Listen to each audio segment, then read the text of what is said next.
का धन्यवाद कि एक और नया दिन उसने हमें दिया है। उसकी तारीफ के लिए, उसकी प्रशंसा के लिए, उसकी महिमा के लिए उस खुदा ने हमें ये मौका बख्शा है। आज जो मैं आपके साथ बात करने वाला हूं,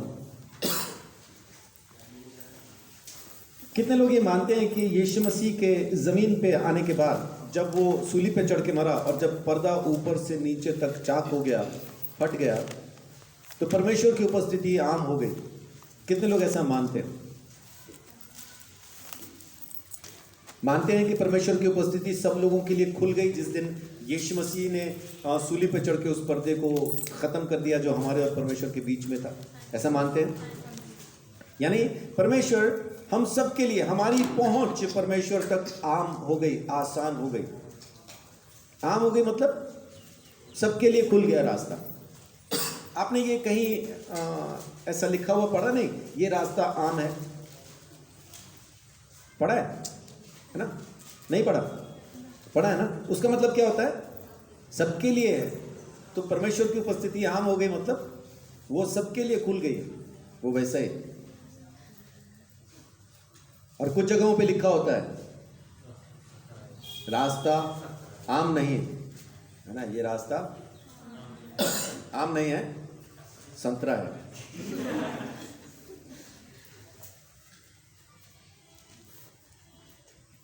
तो परमेश्वर की उपस्थिति जब सबके लिए खुल गई तो क्या आप इस बात पे यकीन कर पाते हैं कि परमेश्वर आज की तारीख में हर एक जन के साथ उसकी उपस्थिति आप महसूस कर पाते? क्या ईमानदारी से बताएं, उठते बैठते सोते जागते क्या पता चलता है कि मैं परमेश्वर के साथ या परमेश्वर मेरे साथ है? ये बड़ा अच्छा है अगर हम महसूस कर पाते हैं।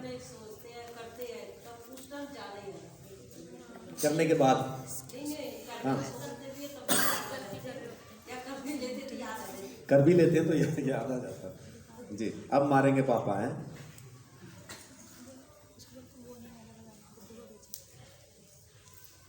परमेश्वर जब जमीन पे आया, इंसानों के बीच में जब उसने रहना शुरू किया, कहां पे आया? जब रहने के लिए आया, आदम के बाग में आता था, जाता था, लेकिन रहने के लिए आ गया। कब आया, कहां आया?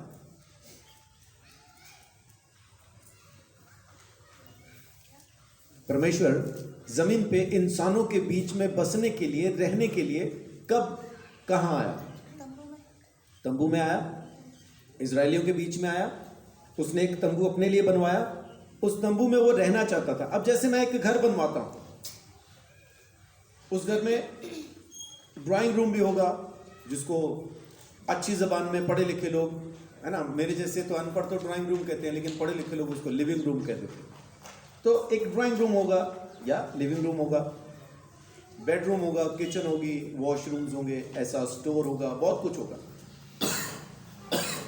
लेकिन क्या मैं एक खास कमरे में रह जाऊंगा या सारा घर मेरा है? मतलब घर तो सारा होता है पर हमारा एक अलग से। अगर कोई मुझे मिलने आए, कोई मुझे कहे स्टोर में आओ, देखो जी यहाँ पे क्या पड़ा है, तो क्या चला ना जाऊंगा? स्टोर में चला जाऊंगा। कोई प्लम्बर आए, आके कहे आपके वॉशरूम का ये जो टैप है, ये जो नल है खराब है, इसको ऐसा करना पड़ेगा, एक बार आके देख लो, तो मैं वहां भी जाऊंगा। किचन में मेरी बीवी बुलाएगी, आना रोटियां बनाओ, तो उधर भी जाऊंगा, है ना। मुझे एक यही काम नहीं आता, खाली मुझे एक रोटी बनाने नहीं आती। एक दिन बनाई थी, वो उड़न कश्तरी बन गई।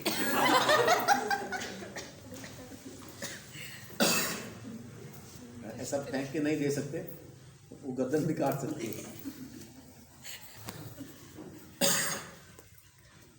तो मैं सब जगह जा सकता हूं। परमेश्वर ने अपने लिए एक टेंट बनवाया, टेंट में आके वो वास करता है। लेकिन क्या पूरे टेंट में मिलता है? वो बाहरी आंगन में मिलेगा? मिलेगा? क्या पवित्र स्थान में मिलेगा?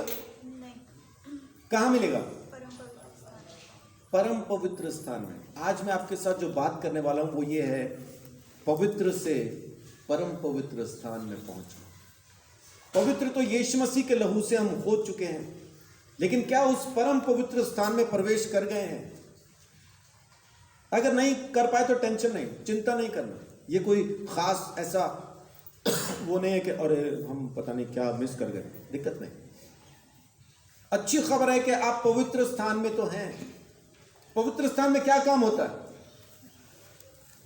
एंटर करेंगे तो आपके लेफ्ट पे 7 दिए हैं, जहां पे रोज उनको तेल देना और उनको जला के रखना, यानी परमेश्वर के वचन का प्रकाश रोज होना। दाएं हाथ पे रोटियां हैं, प्रकाशन है परमेश्वर के वचन की सामर्थ्य जो वहां पे काम करती है ना। वचन को खा जाओ, पी जाओ, हजम कर जाओ। यीशु मसीह की देह भी रोटी को दिखाती है, या रोटी यीशु मसीह की देह को दिखाती है। और ठीक सामने धूप जलाने के लिए, प्रार्थनाओं के लिए, यानी आप पवित्र स्थान में तो हैं, वचन भी पढ़ रहे हैं, उपवास भी कर रहे हैं, परमेश्वर को महिमा भी दे रहे हैं, उसके वचन को भी जानते हैं, प्रार्थनाएं भी करते हैं, तो पवित्र स्थान में तो आप हैं। लेकिन परमेश्वर ने खुद इस पवित्र को परम पवित्र से अलग करने का आदेश दिया था। परमेश्वर ने अपने घर में आने दिया, ये उसका अनुग्रह है। यीशु मसीह के द्वारा हम पवित्र हो गए, है ना। एक बार पढ़ के देखिए, निर्गमन 26:33। एक माइक पीछे दीजिए। और बीच वाले पर्दे को अपड़ियों के नीचे लगाकर उसकी आड़ से साक्षी पत्र का संदूक भीतर ले जाना। इस प्रकार वह बीच वाला पर्दा तुम्हारे लिए पवित्र स्थान को परम पवित्र स्थान से अलग किए रहे। क्या लिखा है? अलग करके रखेगा, यानी परमेश्वर खुद पवित्र को परम पवित्र से अलग करके रखता है, और उसकी उपस्थिति परम पवित्र में है। पवित्र में उसकी उपस्थिति नहीं है। पवित्र में आप उसके घर में तो जरूर चले गए, लेकिन परमेश्वर की उपस्थिति में परम पवित्र ही पहुंच पाएंगे। जैसे गिनती 8:14,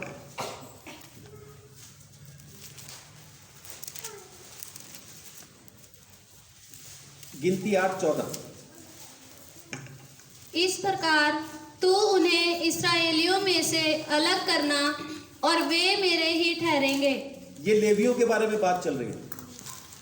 लेवी जो परमेश्वर के मंदिर में सेवा करने के लिए आने वाले, उनके बारे में बात हो रही है कि उनको तू अलग करके रखना और वो मेरे ठहरेंगे। परमेश्वर का वचन कहता है परमेश्वर ने लेवियों को अपने लिए अलग किया। अपना होने के लिए परमेश्वर लोगों को अलग करता है, लेकिन इनमें से भी एक खानदान को आगे अलग किया जो परम पवित्र स्थान में प्रवेश कर पाए। लेवी अलग हुए पवित्र स्थान तक पहुंचने के लिए, लेकिन परम पवित्र स्थान में साल में एक बार जो दाखिल होगा वो इन्हीं में से आगे और अलग किया गया। वो हारून का खानदान है, जिनको परमेश्वर ने याजक होने के लिए चुन लिया। निर्गमन 28:1, 29:21। 28:1। फिर तू इजराइलियों में से अपने भाई हारून और नादाब, अबहू, एलियाजर और इत्यामार नामक उसके पुत्रों को अपने समीप ले आना कि वे मेरे लिए याजक का काम करें। 29:21। फिर वेदी पर के लहू और अभिषेक के तेल इन दोनों में से कुछ कुछ लेकर हारून और उसके वस्त्रों पर और उसके पुत्रों और उनके वस्त्रों पर भी छिड़क देना। तब वह अपने वस्त्रों समेत और उसके पुत्र भी अपने अपने वस्त्रों समेत पवित्र हो जाएंगे। अभी उनको भी अलग करके पवित्र किया गया, यानी परमेश्वर अपनी परम पवित्र उपस्थिति में जब लोगों को लेके आता है तो वो चाहता है कि लोग अलग हो जाएं। जब तक आप अलग नहीं होंगे, जब तक आप निकल के नहीं आ जाएंगे, परमेश्वर की परम पवित्र उपस्थिति में पहुंच ना पाएंगे। पवित्र तो आप कर दिए गए यीशु मसीह के लहू के द्वारा। यूहन्ना 3:16 क्या कहता है? क्योंकि परमेश्वर ने जगत से ऐसा प्रेम किया कि अपना इकलौता पुत्र दे दिया ताकि जो कोई उस पर विश्वास करे वो नाश ना हो बल्कि अनंत जीवन पाए। आमीन। ये किनके लिए है? सबके लिए। और जिस किसी ने यकीन किया उसको उसने दंड से आजाद कर दिया। तो आज की तारीख में अगर हम कहें कि मैं पवित्र हूं तो हम सच कहते हैं। परम पवित्र स्थान में नहीं पहुंच पाए इसका मतलब यह नहीं कि अभी उद्धार नहीं हुआ, ऐसा नहीं।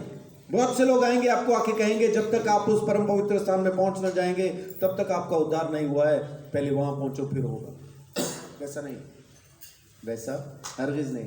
चुना परमेश्वर ने, बुलाया उसने, सब कुछ उसने किया है, हमारी तरफ से कुछ भी नहीं, हम खाली वहां पे होने चाहिए बस। लेकिन आज की तारीख में हमारे लिए संदेश परमेश्वर क्या देता है कि अलग हो जाओ। यूहन्ना 15:16 में उसने क्या कहा? तुमने मुझे नहीं, मैंने तुम्हें चुना और नियुक्त भी किया। तो चुना परमेश्वर ने है। लेकिन आगे अब क्या कह रहे हैं वो? आगे अब गौर से देखिए, 15 का 18 और 19 पढ़िए। यदि संसार तुमसे बैर रखता है तो तुम जानते हो कि उसने तुमसे पहले मुझसे बैर रखा। यदि तुम संसार के होते तो संसार अपने से प्रेम रखता, परंतु इस कारण कि तुम संसार के नहीं वरन मैंने तुम्हें संसार में से चुन लिया है, इसीलिए संसार तुमसे बैर रखता है। यीशु मसीह क्या कह रहा है? मैंने तुम्हें संसार में से चुन लिया है। यानी यीशु मसीह हमको संसार से अलग होने के लिए चुन चुका। लेकिन हम आज भी अगर संसार में ही पाए जा रहे हैं तो प्रभु यीशु मसीह के लहू से हम पवित्र तो जरूर हो गए, लेकिन परमेश्वर की उस परम पवित्र उपस्थिति में अभी पहुंच नहीं पाए। जब तक आप संसार के रहेंगे, संसार की बातें आप में बनी रहेंगी, परमेश्वर की परम पवित्र उपस्थिति में पहुंच ना पाएंगे। वो पर्दा बना ही रहेगा। वो पर्दा जिसको यीशु मसीह ने अपने शरीर में होके खत्म कर दिया। आज हमारी पहुंच परमेश्वर तक है, लेकिन हम उसको देख नहीं पाते, हम उससे मिल नहीं पाते, हम उसकी आवाज को सुन नहीं पाते। कारण यह कि पवित्र होने के बावजूद भी, चुने जाने के बावजूद भी हम संसार से अलग नहीं हुए। और जब तक आप अलग ना हो जाएंगे, जब तक आप संसार से अलग ना होंगे, परमेश्वर की पवित्र उपस्थिति, उस परम पवित्र जगह पे पहुंचना मुश्किल होगा। बहुत जरूरी है कि पवित्र होने के बाद अब आप संसार से अलग हो जाएं, उससे निकल आएं। परमेश्वर का घर, परमेश्वर का मंदिर अलग ना होने की वजह से खराब होता है, अशुद्ध होता है। देखिए लेवावस्था 15 का 31।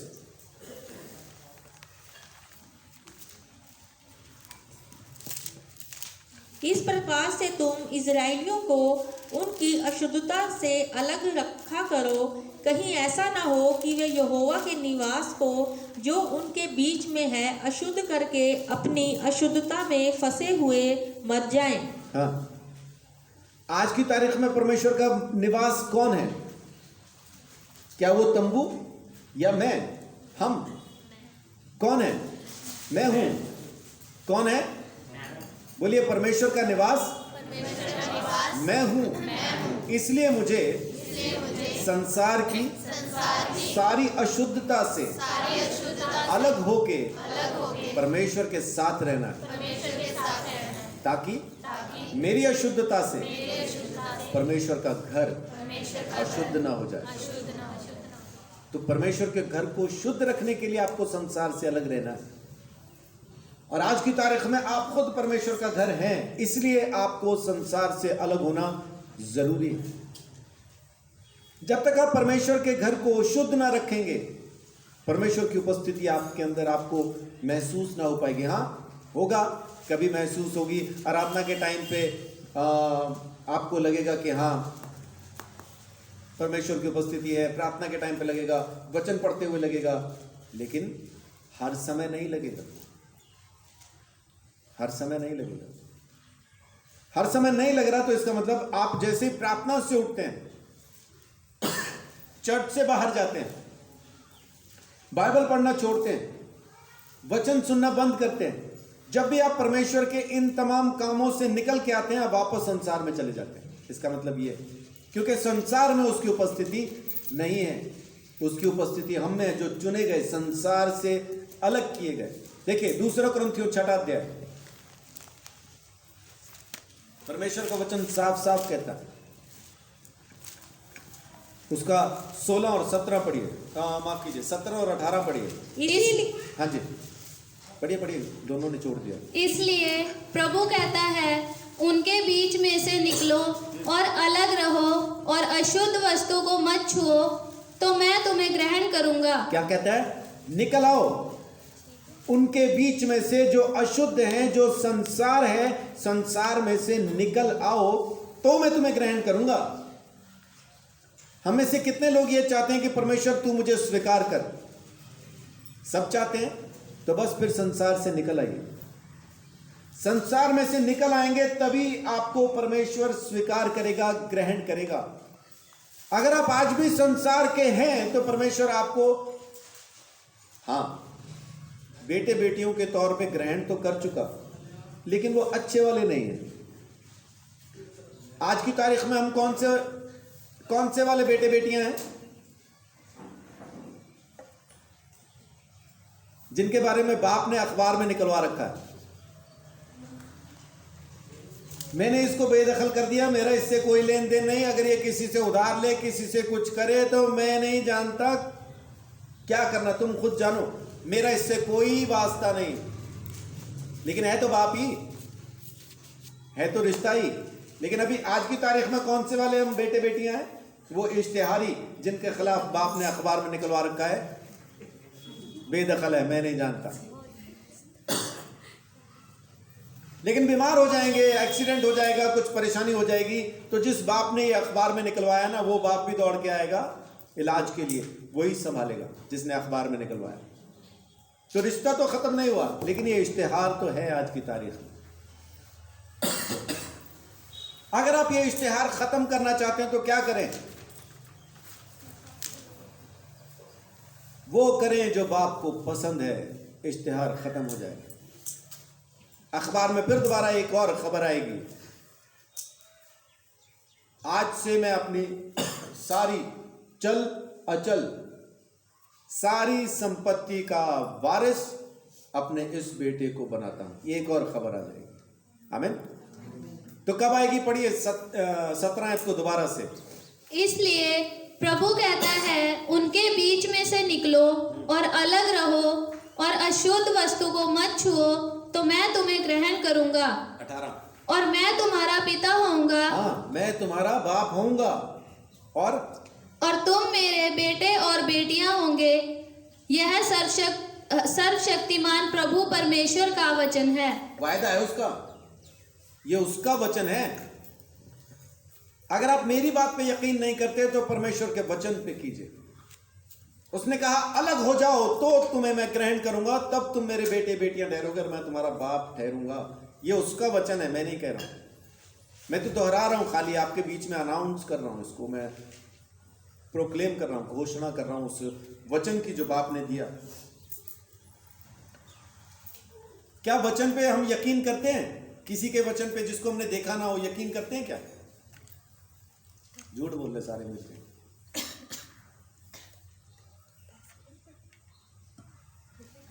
गवर्नर को कितने लोग जानते हैं? जानते हैं गवर्नर को? लेकिन इस पे वचन आज भी है। गवर्नर को जानते हैं? नहीं जानते। लेकिन उसका दिया हुआ वचन तो चलाते हैं आप मार्केट में? चलाते नहीं? क्या लिखा होता है नोट के ऊपर?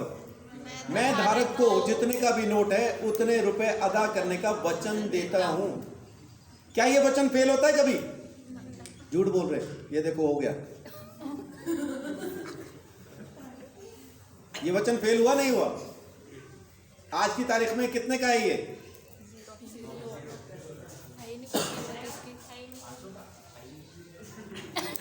आज की तारीख में ये कागज का टुकड़ा है खाली, इसकी कोई कीमत नहीं अभी। क्यों? क्योंकि एक दिन उठे और उठ के कह दिया कि गवर्नर के सारे पिछले वायदे आज से हम कैंसिल करते हैं और खत्म हो गए ये वायदे। लेकिन परमेश्वर का वायदा खत्म होता है क्या? इस पे आज भी लिखा है, मैं धारक को 500 रुपए अदा करने का वचन देता हूं, ना मैं रघुराम जी राजन। तो मैं रघुराम जी राजन के पास जाऊं तो देंगे क्या मुझे 500 रुपए? अभी नहीं देंगे। क्या बोलेंगे? ये वचन तो खत्म हो गया। क्या ये वचन कभी खत्म हुआ? इसमें लिखा है अलग हो जाओ, अलग हो जाओ तो मैं तुम्हें ग्रहण करूंगा, तब तुम मेरे बेटे बेटियां ठहरोगे। अलग हो जाओ। कहां से? संसार से। यीशु मसीह ने क्या कहा? अभी 15 हमने यूहन्ना 15 में पढ़ा था ना, मैंने तुम्हें संसार से चुन लिया है। चुनने का मतलब क्या है? ये बहनें अच्छे से जानती होंगे ना इस बात को। दाल चुन लो, साफ साफ अलग कर लो, गंद निकाल। लेकिन मैंने आज तक ना कभी देखा नहीं किसी को दाल चुनते। चुनते हैं? मैं अभी झूठ साबित कर दूं तो? हाँ, पत्थर चुनते हैं उसमें से। दाल कौन चुनता? दाल कोई नहीं चुनता, सब पत्थर चुनते हैं, लेकिन कहेंगे क्या? दाल चुन लो। है ना, अपने आप को ही धोखा देते हैं। उसमें से पत्थर चुन रहे होते हैं और कहे, उनको पूछो भी तो क्या कर रहे हैं, तो बोले दाल चुन रहे हैं। दाल तो सारी उसमें पड़ी है, पत्थर चुन चुन के फेंक रहे हैं। तो बोलना चाहिए इसमें से हम कंकड़ चुन रहे हैं, है ना। लेकिन क्या बोलते हैं? चावल चुन रहे हैं, दाल चुन रहे हैं। हमें खुद भी नहीं पता हम क्या चुन रहे हैं। लेकिन यीशु मसीह को पता है उसने संसार में से क्या चुना। उसने मुझे और आपको चुन के अलग किया है, ताकि हम इस संसार के दिखाई ना दें, सुनाई ना दें, वैसे से काम ना करें। लेकिन हम आज भी संसार में जब मिल जाते हैं ना, तो बिल्कुल पता ही नहीं चलता कि हम यीशु के हैं कि संसार के हैं। हम संसार के जैसा ही दिखाई देते हैं, इसलिए उस परम पवित्र उपस्थिति में पहुंच नहीं पा रहे। परमेश्वर का दर्शन सब करना चाहते हैं, लेकिन हो पा रहा है क्या? क्यों नहीं हो पा रहा? क्योंकि हम पवित्र जगह तक तो पहुंच जाते हैं, लेकिन परम पवित्र में प्रवेश नहीं करना चाहते। हमें परमेश्वर के वचन को बोलने से ज्यादा अच्छा चुगली बोलना लगता। वचन याद नहीं रहता। वचन, बहुत से लोगों ने आके मुझे कहा, पास्टर जी आप मुझे बताओ वचन याद कैसे रहेगा? जैसे चुगली रहती है। नहीं रहती क्या? 10 साल पुरानी बात पूछ लो किसी के बारे में, बताएंगे नहीं बताएंगे? और पूरी बाकायदा कथा कहानी सारी बताएंगे, ए से शुरू होके और जेड तक। एक एक बात पूरा वेरवा देंगे, तब ये हुआ, उसके बाद ये हुआ, फिर ये हुआ, फिर इसने ये कहा, उसने वो कहा, ये सुना। ये थी बात। वचन क्यों याद नहीं रहता? हाँ जी, शेयर नहीं करते, बोलते नहीं वचन को, इसलिए याद नहीं रहता। चुगली क्यों याद है? क्योंकि बहुत बार बोली गई। हाँ जी, याद हो जाती है ना, क्योंकि एक ही चुगली है, आपने 10 बार सुनाई तो याद हो गई।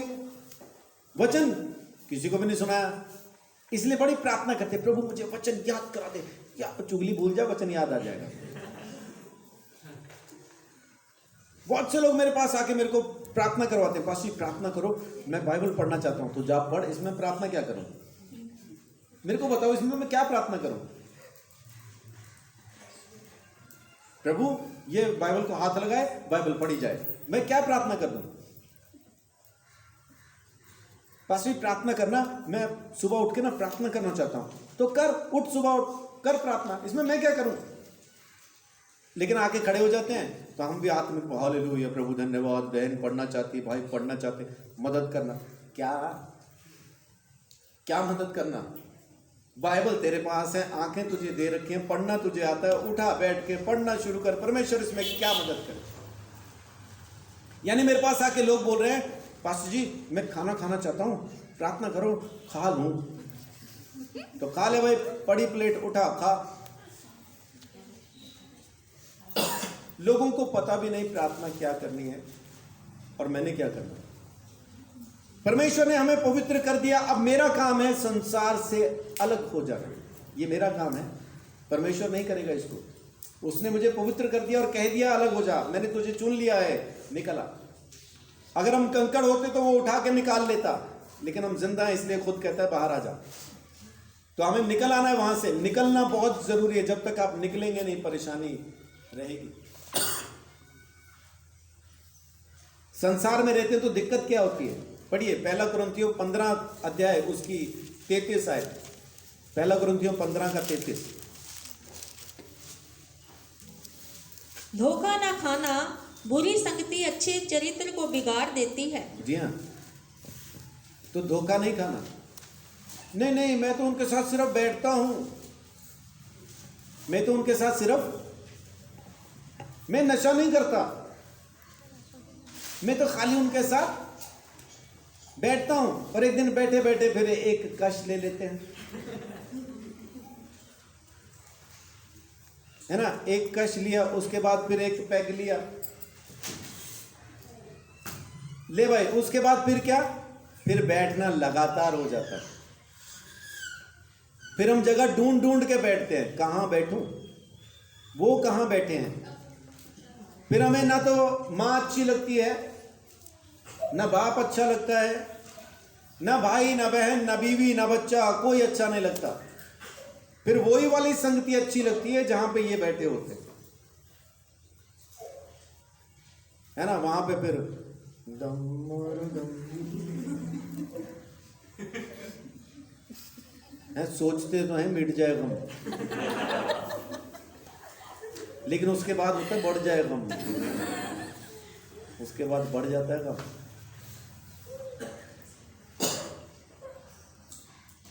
मैंने शराबियों को लीवर फेल होते, किडनी फेल होते, मरते देखा है। और पीते क्यों थे? भूलना चाहता, मरते टाइम भी वही याद था। तो क्या भूले? कुछ नहीं, तो दारू पी खाली, बस बहाने हैं। जब मैं नशा करता था मेरे पास 36 तरह के बहाने होते थे। रोज आ जाता था पी के। मेरी माँ पूछती थी क्या हुआ? आज ना मेरे दोस्त के पापा मर गए, बड़ा दुख हुआ, तो इसलिए पी ली। अगले दिन फिर पी के आ गए। अब क्या हुआ? मेरे दोस्त के भाई की बहन के फूफा के लड़के के मौसे के चाचे के पड़ोसी की सगाई थी, तो पी ली। मतलब रोज कोई ना कोई खुशी, कोई ना कोई गम रोज जुड़ा रहेगा जिंदगी में। तो हम नशेड़ियों के पास ना बहाने हैं नशा करने के। खुश होके पी ली, गम में पी ली, है ना, बस वो पी ली बस। कुल मिला के बातचीत क्या कि ये जो बुरी संगति है आपको खराब करती है। इस बुरी संगति से बचना बहुत जरूरी है। जो कोई भी इस बुरी संगति में बैठा, आज मैं पास्टर हूं और मैं जानता हूं कि मुझे नशा नहीं करना, लेकिन आज भी जब मैं पंचकुला जाता हूं ना, अपने दोस्तों को मिलना हो तो मैं 11 से 1 बजे के बीच में मिलता हूं दोपहर को। शाम को नहीं मिलता उनको मैं, क्योंकि मुझे मालूम है शाम को मिलने वाली हालत में नहीं होते। और अगर मैं उस हाल में उनके पास जाऊंगा तो क्या जाने मेरा भी मन कर जाए। तो मन कर जाए इससे पहले मैं जाता ही नहीं। लेकिन लोग किस वहम में जीते, नहीं नहीं मैं तो प्रभु को जानता हूं और मैं कुछ नहीं करूंगा, मैं बैठ भी जाऊं तो कुछ नहीं करूंगा। अच्छा बैठो, बैठ के तो देखो। कुछ दिन के बाद अगर आप नशेड़ियों में बैठ के अगर नशा शुरू ना कर दे तो फिर मेरे को पकड़ लेना।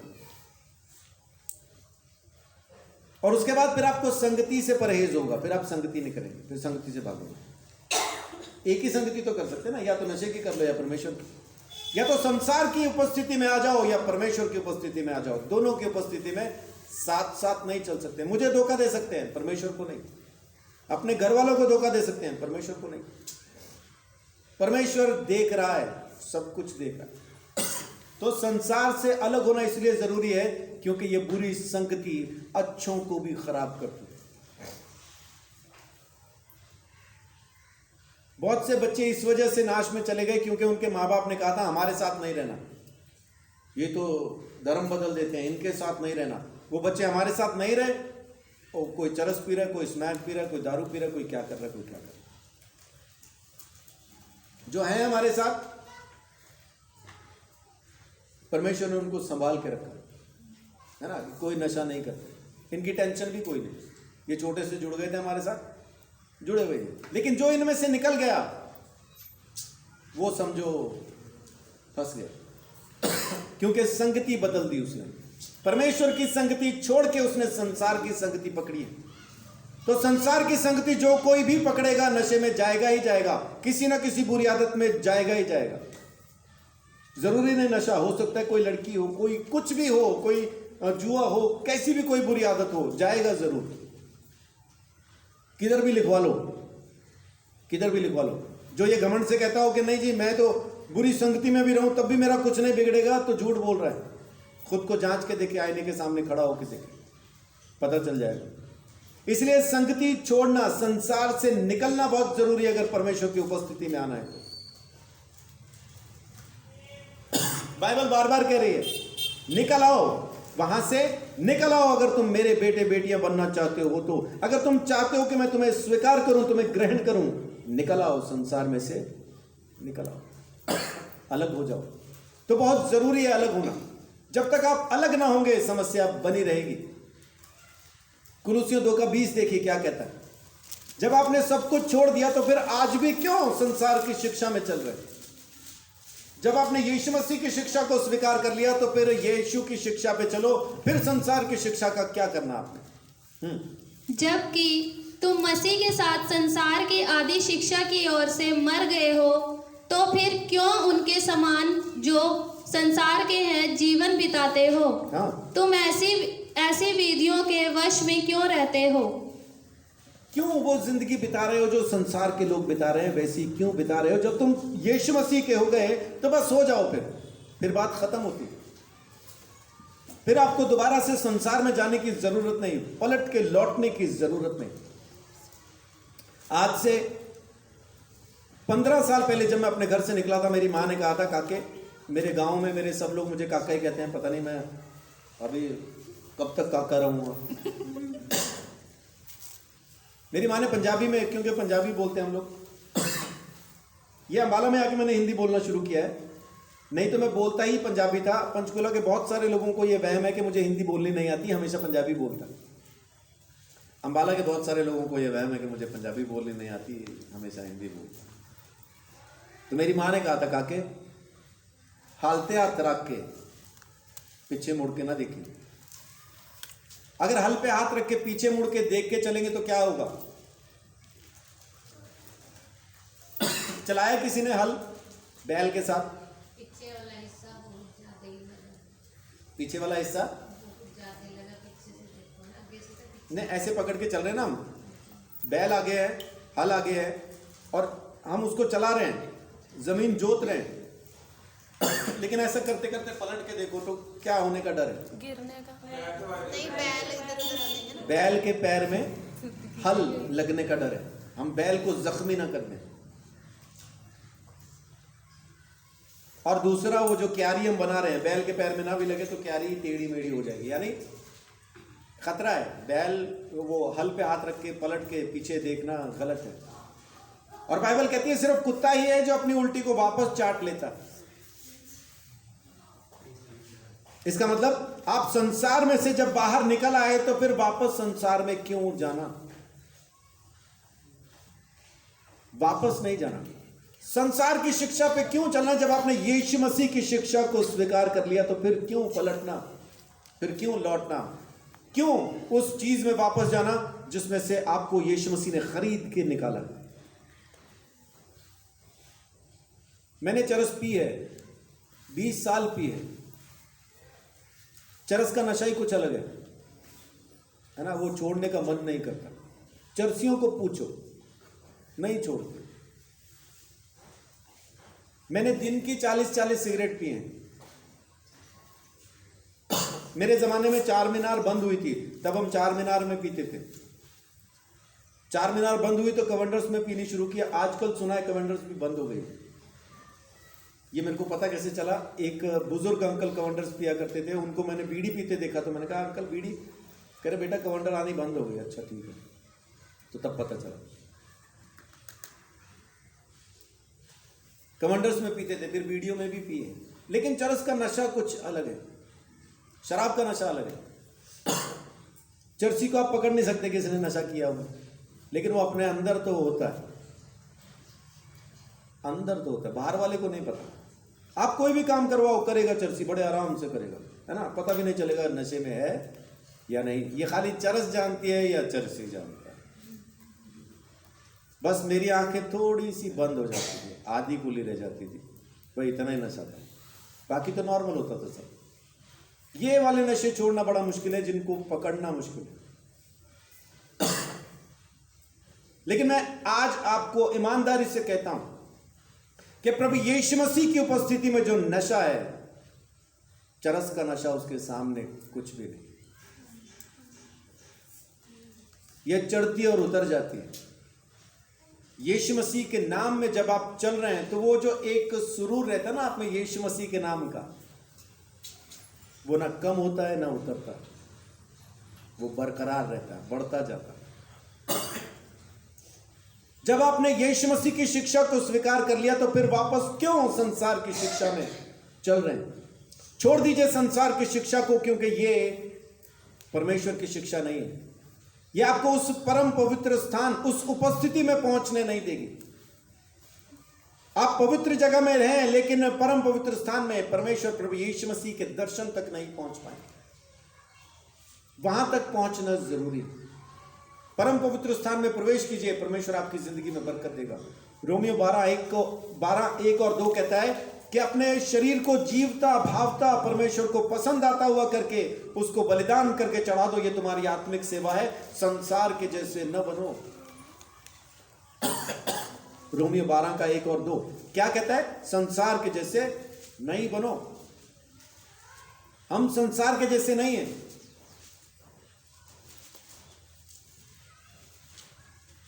अभी अगर हमसे पूछा जाए कि आप कहां के नागरिक हैं तो क्या कहेंगे? हिंदुस्तान के, भारत के नागरिक हैं? हाँ जी, भारत के नागरिक हैं। तो कौन सा कानून मानते हैं?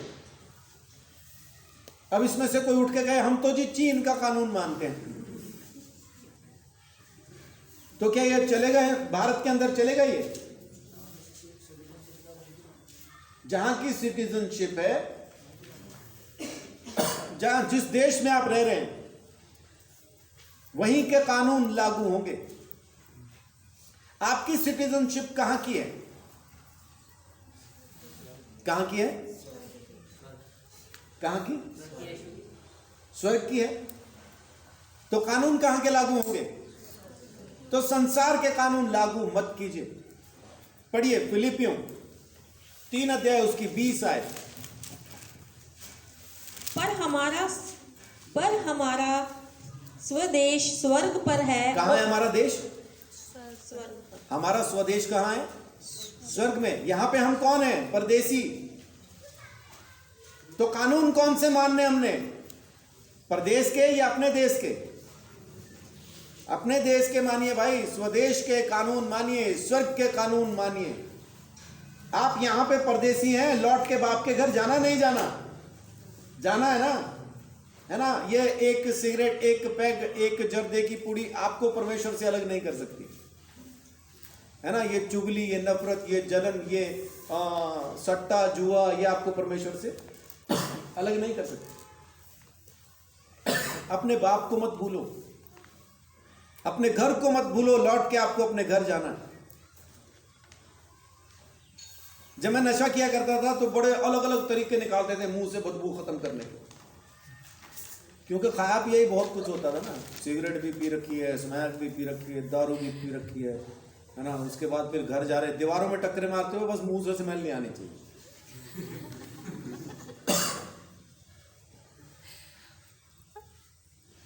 घर तक ऐसे चेक करते जाते थे, आ तो नहीं गई, आ तो नहीं गई। हमें तो नहीं आती थी, किसी दूसरे के मुंह पे मारो तो वो करता था, आ तो रही है। इससे पहले कि अपनी मां तक पहुंचूं, अपने बाप तक पहुंचूं, वो दूर से देख के कह देते थे, फिर करके आ गया। मैं बोलता था यार पहुंचे तो है नहीं अभी तक, स्मेल तो आई नहीं। वो हाव भाव देख के, चाल ढाल देख के उनको पता चल जाता था नशे में। हर नशेड़ी को क्या वहम है? किसी को नहीं पता मैं नशा करता। यह हर नशेड़ी को वहम है, कोई नहीं जानता कि मैं।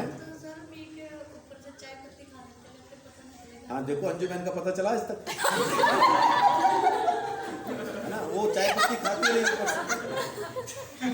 नहीं पकड़ी गई।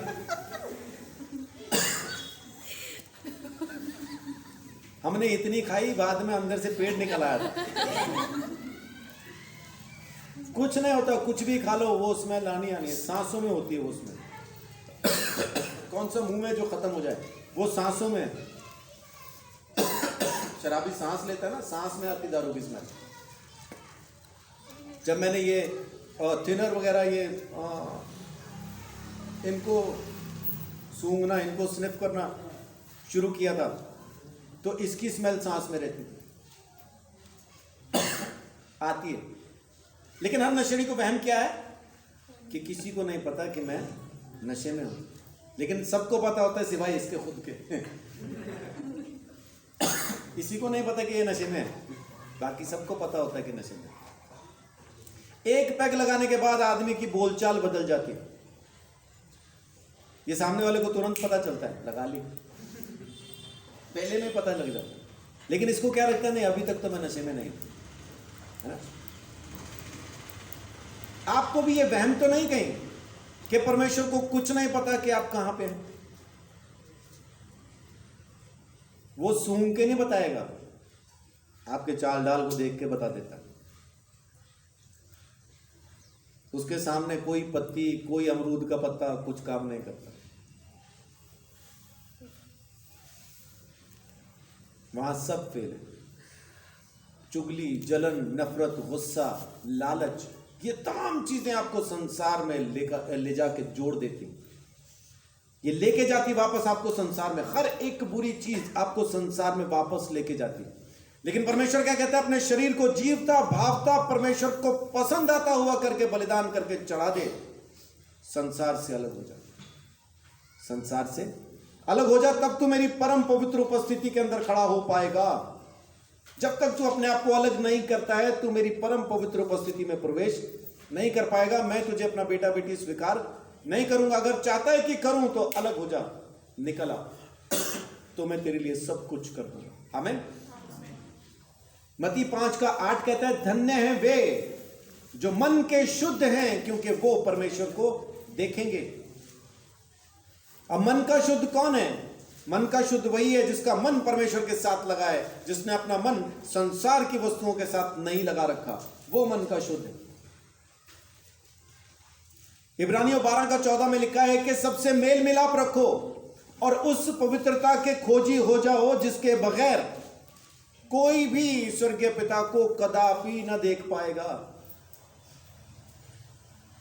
तो बहुत जरूरी है। हम पवित्र स्थान में तो हैं और यहीं पे आके हम खुश हो जाते हैं, परमेश्वर की उपस्थिति में आ गए, लेकिन वो अंदर वाले कमरे में है अभी, वो परम पवित्र स्थान पे है अभी। वहां तक पहुंचने के लिए आपको संसार से अलग होना जरूरी है। ये उसका अनुग्रह है कि उसने हमें संसार से अलग करके हमें पवित्र नहीं किया, संसार में ही हमें पवित्र कर दिया कि तुम पवित्र कर दिए गए, मेरे बेटे के लहू से खरीद लिए गए, तुम आज मेरी संतान हो। ये उसका अनुग्रह है, उसकी रहमत है, उसकी दया है, उसका ये सच में अनुग्रह है, उसका प्रेम है कि उसने हमें वहीं पे शुद्ध कर दिया जहां वो आना भी नहीं चाहता। हबक्कूक 1:13 कहता है कि परमेश्वर की नजर ऐसी पावन है कि वो बुराई को देख ही नहीं सकती, देख ही नहीं सकती। उसकी नजर ऐसी पवित्र है कि बुराई को देख ही नहीं सकती। तो भी उसने हमें चुन लिया, यीशु के लहू से खरीद लिया, और आज चुनने के बाद हमें वहां से निकालने के लिए वो क्या कहता है, निकल आओ, निकल आओ, संसार के ना रहो। यीशु मसीह ने क्या कहा, मैंने तुम्हें चुना है और संसार से अलग कर लिया। क्या सच में हम संसार से अलग हो गए?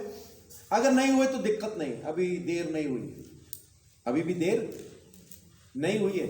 अगर थाली में बेर लेके जा रहे थे और बेर गिर गए तो दिक्कत नहीं, उठाओ, धो, फिर से खा सकते। बेर गिर गए तो खराब हो गए ऐसा नहीं है, उनको उठाओ, धो लो, साफ हो जाएंगे, फिर से खाओ, दिक्कत नहीं। अगर अभी तक अलग नहीं हुए, आज भी संसार में ही पाए जाते हो तो दिक्कत की बात नहीं है। लेकिन अगर वहीं खुश हो तब दिक्कत है, तब दिक्कत है।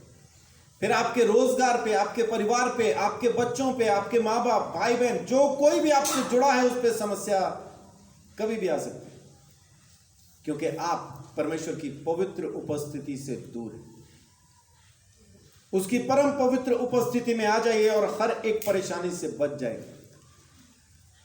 हाँ, वचन के लिए जो सताव है वो तो अलग चीज है, लेकिन ये जो चीजें हैं इनसे वो खुदा आपको फिर बचा के रखता है।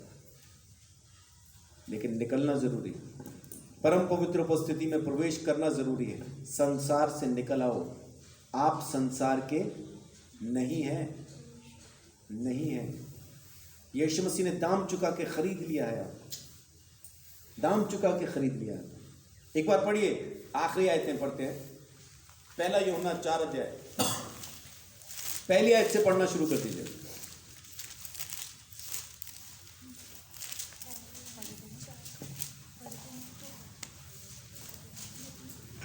हे प्रियो, हर एक आत्मा की प्रतीति ना करो, वरन आत्माओं को परखो कि ये परम परमेश्वर की ओर से हैं कि नहीं, क्योंकि बहुत से झूठे भविष्यवक्ता जगत में निकल खड़े हुए हैं।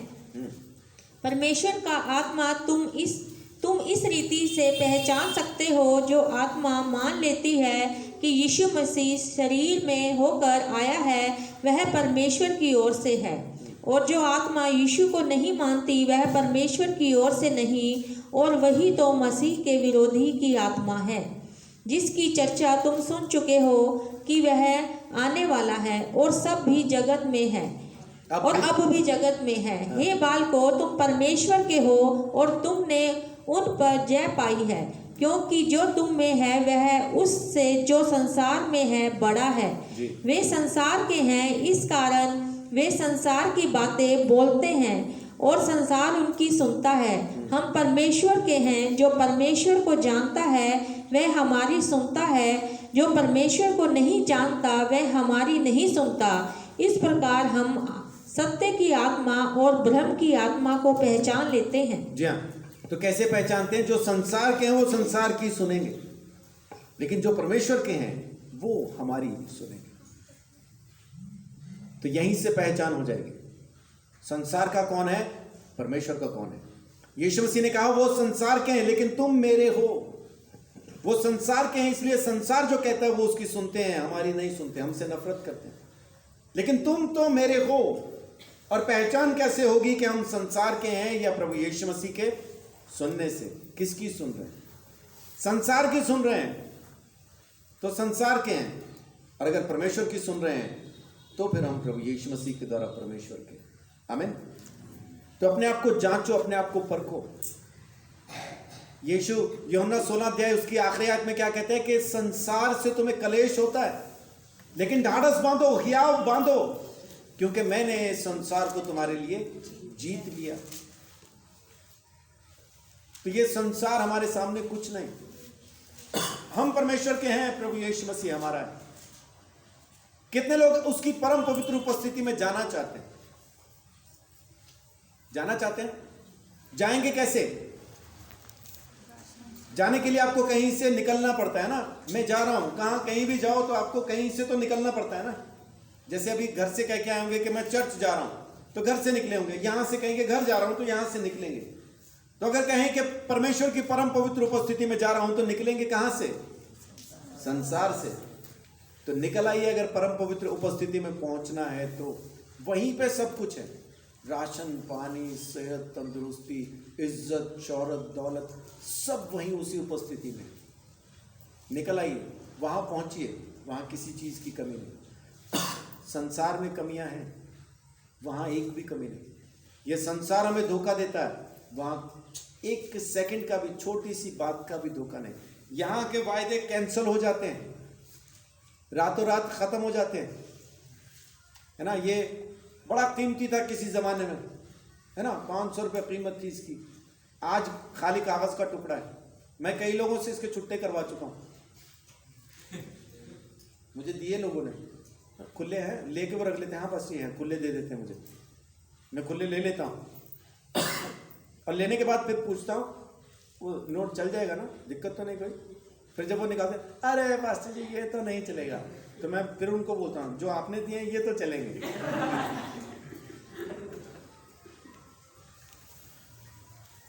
तो ये है मेरे पास ही, लेकिन इसके छुट्टे कई बार करवा चुका मैं। खैर फिर वो 500 मुझे वापस देने पड़ते हैं क्योंकि मैं ईमानदारी से पूछ लेता हूँ नोट चलेगा कि नहीं। लेकिन लोग मेरी वजह से नोट को नहीं देखते।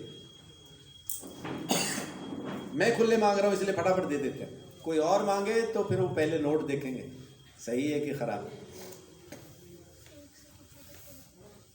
संसार के न रहो, यहाँ के वायदे झूठे, यहाँ का सब कुछ झूठा। सच है तो स्वर्ग है, सच है तो यीशु है, सच है तो परमेश्वर है, सच है तो वो पवित्र आत्मा है जो सत्य का आत्मा है। अगर सच है तो परमेश्वर का वचन है ताए हुए सोने से भी ज्यादा। ताया हुआ सोना क्या होता है? गर्म करके पिघलाया हुआ, बिल्कुल हर एक दोष में से, हर एक अशुद्धि में से उसको आजाद किया होता है। ये बिल्कुल प्योर होता है ताया हुआ सोना। बाइबल कहती है, वचन कहता है कि बाइबल परमेश्वर का वचन उस ताए हुए सोने से भी कहीं ज्यादा उत्तम है। तो इस पे यकीन करें, ये खुदा का कलाम है, परमेश्वर का वचन है, यही आपकी जिंदगी में काम करेगा। आमीन। तो परमेश्वर आप सबको बहुत आशीष, बड़ी बरकत दे, अपना अनुग्रह बना के रखे। सबको जय श्री।